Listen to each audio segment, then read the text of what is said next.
cette machine va avoir 40 ans ce mois-ci en décembre.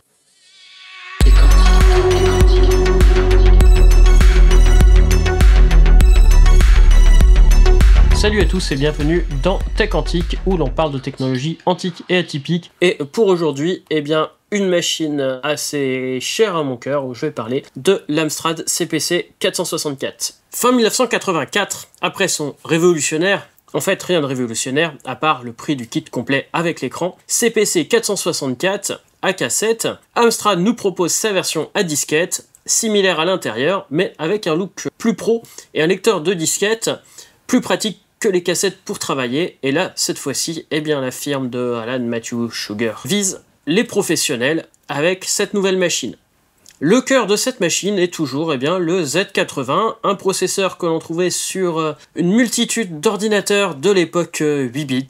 Ce Z80 était un processeur qui était fait à l'époque pour concurrencer le 8080 d'Intel, qui datait du milieu des années 70, qui était compatible notamment au niveau binaire et bien moins cher. On le retrouve un peu partout avec son concurrent le 6502 à la fin des années 70 et au début des années 80. Et il a été produit jusqu'à l'été dernier. Au départ, il était cadencé à 4,5 MHz. Il a ensuite été cadencé à 4, comme celui qu'on trouve ici, 6, 8 et puis même 50 MHz dans la dernière version produite. Ce CPC était vendu en kit avec l'écran vert ou l'écran couleur. Je vais ici vous faire bien la démonstration avec l'écran vert, puis je vais passer ensuite à un branchement sur une télé qui est plus pratique, avec son kit pour brancher à la télé qui était en option. Cet Amstrad possédait comme son compère à cassette 64 kilo-octets de RAM. C'était le standard à l'époque. Encore une fois, Alan Matthew Sugar Trading ne faisait pas dans l'originalité. Mais en fait, Amstrad a pu rapidement se procurer de la mémoire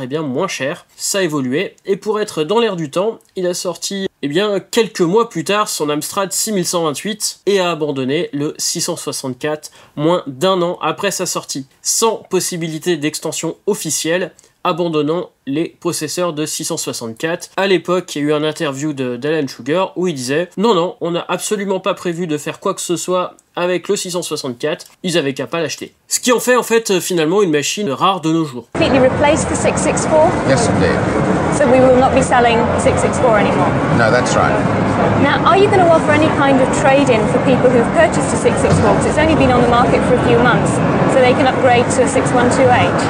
No, not really. Cette machine, comme je disais, était plus orientée pro avec les disquettes 3 pouces, comme celle-ci. Pourquoi ce format et pourquoi pas le format 5/1/4 que l'on trouvait majoritairement à l'époque, ou les autres formats de mini-disquettes, puisqu'il y avait d'autres formats en concurrence, et notamment celui qui était utilisé par les nouveaux Macintosh, sortis en même temps que cette machine-là. Tout simplement, Alan Sugar, comme il faisait avec ses chaînes hi-fi, ils font au moins cher. Une palette de lecteurs de marque Hitachi Matsushita pour pas cher, allez je prends. Fuck Sony avec son nouveau format, qui semble plus prometteur et plus fiable, ou les autres formats type 3 pouces et quart ou 2,8 pouces par exemple, qui existaient à l'époque, qui étaient en concurrence. Là, on fait au moins cher, même si ça posera quelques problèmes pour la suite. Ces disquettes font 180 kilo-octets par face. Il faut retourner la face pour avoir accès aux 360 kilo-octets, et ont été compliqués à trouver pendant toute la durée de vie de l'Amstrad. Avec cet ordinateur était fournie une disquette système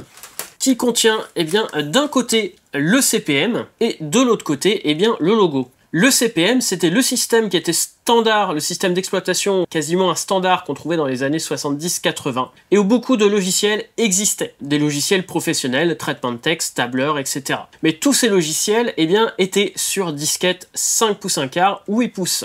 Amstrad a parié sur le succès de sa machine pour avoir des logiciels vendus dans ce format. Finalement, perdu, très peu de logiciels sont sortis pour CPM sur disquette 3 pouces. La plupart des logiciels utilitaires seront en version native CPC. L'autre face contenait un langage d'initiation qui était le logo, qui permettait de faire quelques graphiques, même si je ne suis pas sûr qu'il y a eu un jour une utilité professionnel à ce genre de langage. Un traitement de texte était souvent vendu avec ce 664 qui était LocoScript. Cet Amstrad CPC, comme beaucoup d'autres CPC 664, ont été achetés et principalement utilisés en 84-85 pour travailler, programmer, mais aussi pour faire de la compta, du traitement de texte ou plus.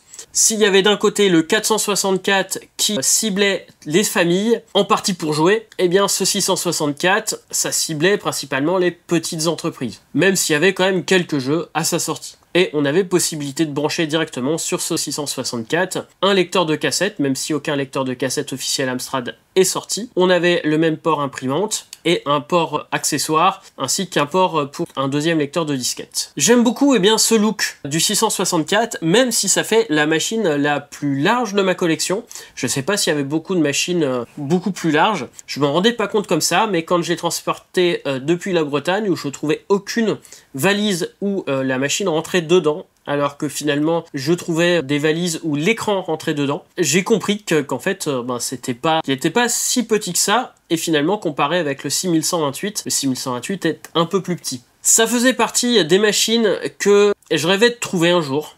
Depuis que j'ai vu en fait sur un catalogue quand j'étais petit, en 93-94, et ben voilà, c'est fait. Rien que pour son look en fait, je voulais le tester. La courroie du lecteur de disquette était bien désintégrée, donc je l'ai changé en suivant un tuto sur internet. Mais en fait, d'autres soucis ont suivi. Des soucis bien déjà de soudure sèche que j'ai tenté de réparer, mais ensuite il y a plusieurs composants qui sont désintégrés, notamment il y a apparemment une mousse sur la tête de lecture qui n'existe plus. J'ai aussi plusieurs choses qui se sont déréglées, c'est apparemment des choses courantes sur les lecteurs de l'Amstrad, mais là ça fait beaucoup de choses. J'ai réussi à le faire fonctionner pour lire la moitié d'une disquette, et depuis j'ai toujours disque not found qui s'affiche. Je voulais sortir absolument cette vidéo en ce mois de décembre, donc mon Gotek va faire le taf à la place pour vous faire la vidéo complète, et vous n'aurez pas le doux bruit de ce lecteur. Sur la vidéo complète sur les Amstrad CPC, j'espère que j'aurai réparé celui-là, où j'aurai trouvé un lecteur 3 pouces qui fonctionne. Mais vous pouvez le voir ici en fonctionnement avec le bruit qu'il faisait quand il était complètement en panne une fois que j'avais réparé les soudures sèches. À part le look, ça reste quand même un Amstrad CPC classique, exactement comme un 6128 avec moins de RAM. Donc on peut faire la grosse majorité des choses qu'on peut faire sur tous les autres CPC, sauf faire tourner les programmes qui demandent 128 kilo-octets de RAM, et donc tout ce qu'il est possible de faire avec un 464, avec l'avantage de la disquette. On démarre donc quand on démarre la machine sur le basique de chez Locomotive, qui est un basique assez performant pour les portes, où on peut faire du graphisme, du son. On peut commencer à programmer dès le départ, mais aussi lancer quelques jeux.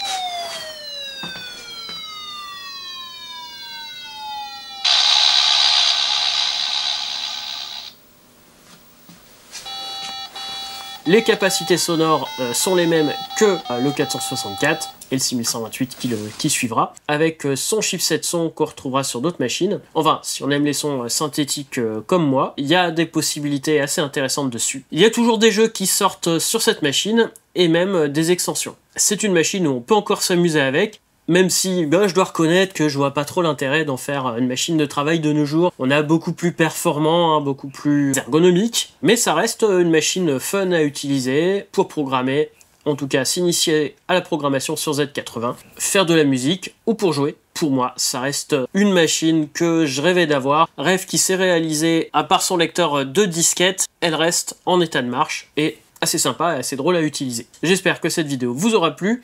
Je vous donne rendez-vous très bientôt pour une nouvelle vidéo. Soyez authentiques et atypiques, et à très bientôt. Salut!